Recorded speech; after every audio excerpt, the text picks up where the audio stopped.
अस्सलाम वालेकुम स्टूडेंट्स, उम्मीद है सब खैरियत से होंगे। अच्छा बच्चे, ये नेक्स्ट क्वार्टर के अंदर जो आप लोगों का सिलेबस की एक्सरसाइज 5.1 है, ठीक है, इसकी मैं वीडियो इस दफ़ा बना रहा हूँ ताकि जिन बच्चों को समझ नहीं आती उनको मज़ीद थोड़ी समझ आ जाएगी। अच्छा, पहला क्वेश्चन लिखा हुआ डिफ़ाइन अ परफेक्ट स्क्वायर, ठीक है। तो इस क्वेश्चन के अंदर क्या करना है कि सिंपल और डिफ़ाइन करना है, ठीक है। वो डेफिनेशन आप लोगों को मैं बुक से पिक्चर भेज दूँगा, आप लोगों ने क्या करना है वहाँ से देख के लिख लेनी है। तो क्वेश्चन 2 लिखा find the square of the following. Square मतलब क्या होता है कि अब कोई भी हमारे पास एक वैल्यू है 2 है, ठीक है। 2 को अगर 2 से मल्टीप्लाई कर दें तो 2 2 ज़ार क्या हो गया स्क्वायर, ठीक है। 2 का स्क्वायर 4 हो गया। आप लोगों को समझाने के लिए सिंपल मेथड बताया, ठीक है। उसके बाद हमारे पास पहला क्वेश्चन है 25 77 98। ये सारे क्वेश्चन मैंने लिखे हैं, ठीक है। अगर कोई मिसिंग भी है तो आप लोगों ने बुक से देख लेना। तो लिखा हुआ है 25 पहला क्वेश्चन। तो 25 में क्या किया, taking square of the following value, ठीक है। स्केयर रूट नहीं होगा बल्कि स्केयर ही होगा, ठीक है। तो स्केयर रूट और चीज़ होती है। 25 का स्केयर है, मतलब स्केयर होता है पावर 2, ठीक है। मतलब 25 है, उसके ऊपर हमने 2 लिख देना है। तो 2 लिखने का मतलब हमने 25 को 2 दफ़ा नीचे लिखना है, ठीक है। जब हमने 2 दफ़ा लिखा है उसके बाद मल्टीप्लाई किया है, सामने एक क्वेश्चन को मल्टीप्लाई मैंने किया ताकि आप लोगों को समझ आ सके, ठीक है। तो इसका आंसर क्या आ गया 625। तो इसी तरीके से बिल्कुल सारे सेम क्वेश्चन होंगे। एक और मैंने किया था क्वेश्चन 789 वाला। 789 का स्क्वायर लेना है, ठीक है। उसके बाद क्या करना है आप लोगों ने कि 789 को 2 टाइम लिख दिया, ठीक है, 2 दफ़ा लिख दिया। उसके बाद मल्टीप्लाई किया तो 622521 ये आंसर आ गया। एक क्वेश्चन 1 था, ठीक है। इसके सारे पार्ट बिल्कुल सेम है, ठीक है। तो नेक्स्ट जो है आप लोगों के सामने मैंने क्वेश्चन 2 था, अब 3 स्टार्ट किया विदाउट क्या लिखा हुआ solving check which of the following is a perfect square. तो उसने कहा है कि इसको सॉल्व नहीं करना, ठीक है। ज़ाहिर बात है कुछ क्वेश्चन इस तरह के होते हैं जिनको सॉल्व किए बगैर सोल्यूशन निकालना काफ़ी मुश्किल हो जाता है।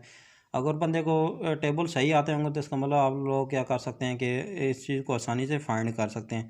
तो अगर आप लोगों को टेबल सही क्लियर करके नहीं आते तो फिर आप लोगों के लिए ये चीज़ क्या हो सकती है, मुश्किल हो सकती है। तो मुश्किल तो नहीं होगा, लेकिन एक आप लोगों ने क्या करना है कि इसको सॉल्व कर लेना है। सॉल्व कहाँ पे करना है, रफ वर्क में करना है, ठीक है। तो सारी बात अगर पेपर में क्वेश्चन आ जाए तो आपने साथ सॉल्व नहीं करना, क्योंकि उसने कहा है विदाउट सॉल्विंग, ठीक है। तो आप लोगों ने क्या करना है, इसको देखना है। अफोर्ड 41 है, उसके बाद 625 की मैंने सारे क्वेश्चन इसके लिखे हैं, ठीक है। सारे क्वेश्चन लिखने के बाद नीचे मैंने लिखा है ABDF और HO, ठीक है। ये वाले जो हैं ये सारे क्या हैं, परफेक्ट स्क्वायर हैं, ठीक है। तो इसमें क्या हुआ है कि आप लोगों के सामने मैंने लिखा 441, ठीक है। तो आप लोगों ने क्या करना है, इसको देखना है कि 441 को मैंने दो ऐसी वैल्यू को मल्टीप्लाई किया, 21 मल्टीप्लाई 21। तो इन दोनों को मल्टीप्लाई करने के बाद क्या होता है कि 441 आ जाता है। तो इसका मतलब ये परफेक्ट स्क्वायर हो गया। उसके बाद बी वाली है, ठीक है। जितने परफेक्ट स्क्वायर थे मैंने इनको सॉल्व किए नीचे। बी वाली परफेक्ट स्क्वायर है 625, मतलब इसको 25 को जब 25 से मल्टीप्लाई करें इसका मतलब ये बन जाता है, ठीक है। जब स्क्वायर बन जाए तो इसका मतलब वो परफेक्ट स्क्वायर हो गया। तो इसी तरह बाकी दो क्वेश्चन भी हैं, ठीक है। 1089, इसको 33 को जब 33 से मल्टीप्लाई करें तो 1089 आ जाता है। उसके बाद 1600 आ गया। 1600 में भी ये बिल्कुल सेम तरीका है, ठीक है। उसके बाद 2500 या 2500, ठीक है। तो उसके बाद क्या लिखा हुआ है कि मतलब 2500 आ गया, ठीक है। बाकी जो रिमेनिंग वैल्यू वो सारी क्या होंगी, आप लोगों की स्क्वायर रूट नहीं होंगी। उसके बाद नेक्स्ट क्वेश्चन लिखा हुआ है आप लोगों ने, उसने क्या है test which are the following perfect square by using prime factorisation methods. आप लोगों ने क्या करना है कि प्राइम फैक्टराइजेशन मेथड से इस क्वेश्चन को सॉल्व करना है, ठीक है। तो ये है कि आप लोगों ने क्या करना है 49 98 ये सारे क्वेश्चन मैंने लिखे हैं, ठीक है। एक क्वेश्चन मैंने सॉल्व किया है।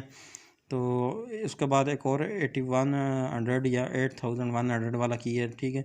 49 को जब किया है इसके मैंने फैक्टर बनाए हैं, ठीक है। 49 के 7 7 ज़ा 49 और 7 1 ज़ा 7। तो आगे लिखा है the prime factors of 49, 7 multiply 7 आ गया, ठीक है। 7 मल्टीप्लाई 7 मतलब 7 का स्केयर आ गया, ठीक है। तो ये चीज़ आप लोगों के सामने नज़र आ रही है। तो इसी तरह हमारे पास 8100 आ गया, ठीक है। 8100 के मैंने ये 7 फैक्टर बनाए हैं, ठीक है। आप लोगों के सामने ये नज़र आ रहे हैं फैक्टर। तो इसके बाद क्या हुआ कि द प्राइम फैक्टर ऑफ 8100, ठीक है। इनको सारों को लिख रहे हैं, ठीक है। इनमें से जितने जोड़े बनते थे 2 की पावर 2 बन गया, 3 की पावर 2 बन गया, फिर 3 की पावर 2 बन गया और 5 की पावर 2 बन गया। अच्छा, इसमें निशानी क्या होगी, निशानी ये चीज़ होगी कि मतलब आप लोगों के अगर फैक्टर मुकम्मल बन रहे हैं दो दो के जोड़े दो तो मुकम्मल बन रहे हैं, मतलब क्वेश्चन ठीक हो गया है। अगर आप लोगों को ये यहाँ पे साइड पे अगर जोड़े नहीं बन रहे सही दो दो, तो समझ लो आपने कहीं से कोई गलती कर दी है, ठीक है। तो ये है कि क्वेश्चन में गलती चलो है या नहीं है, लेकिन ये कुछ क्वेश्चन ऐसे भी हैं जिनके अंदर जोड़े नहीं बनेंगे और वो परफेक्ट स्क्वायर नहीं होंगे, इसलिए उसने ये कहा है कि जो जो परफेक्ट स्क्वायर हैं उनको बताना है और लिखना है, ठीक है। तो इसी तरह बाकी सारे पार्ट जो हैं इसके बिल्कुल सेम है, ठीक है। अगर मज़ीद कोई चीज़ समझ में आप मुझे व्हाट्सअप कर सकते हैं, मैं आप लोगों को मज़ीद वो चीज़ समझा दूँगा। ओके जी, अल्लाह हाफ़िज़।